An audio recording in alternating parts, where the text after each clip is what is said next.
Hello viewers, আসসালামু আলাইকুম। দেখতে পাচ্ছেন যে ইনভার্টারটা টেস্ট ল্যাম্প দিয়ে চেক করা হয়েছিল, ওই ইনভার্টারটিতে লাইন লাগিয়েছি মোটরের, একটি মোটর চলতেছে। তো মোটরটির এম্পিয়ার মাপব। দেখতে পাচ্ছেন আমাদের হাইকোমিটার, মিটারটা অটোমেটিক শো করতেছে এম্পিয়ার। এটার কারণ কি? এটার কারণ আপনারা জানেন কি? এই যে সরাই দিচ্ছি, এম্পিয়ার নাই। আবার যত কাছে নিচ্ছি এম্পিয়ার বাড়তেছে। দেখতে পাচ্ছেন, এই যে রেখে দিলাম, তারপরে এম্পিয়ার শো করতেছে।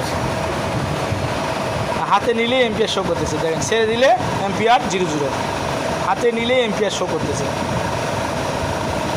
এটার কারণ হচ্ছে বডিতে আর্থিং দেওয়া নেই, এই জন্যে কিছু ম্যাগনেটের মাধ্যমে এম্পিয়ার শো করতেছে।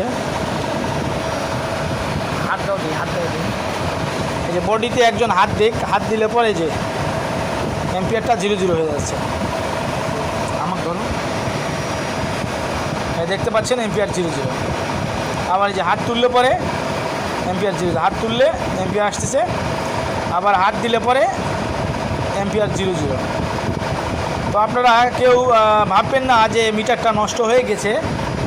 এটা হবেই স্বাভাবিক, কারণ বডিতে গ্রাউন্ডিং দেওয়া নেই, যার কারণে এরকম হচ্ছে। এই যে আমি রেখে দিলে পরে হবে না, দেখতে পাচ্ছেন। আবার মিটারে হাত দিলে পরে এম্পিয়ার হবে, দেখছেন। তো যাই হোক, ভিডিওটা ভালো লাগলে লাইক, কমেন্ট, শেয়ার করবেন, চ্যানেলটি সাবস্ক্রাইব করে দিবেন, বেল আইকনটি অন করে দিবেন। ধন্যবাদ।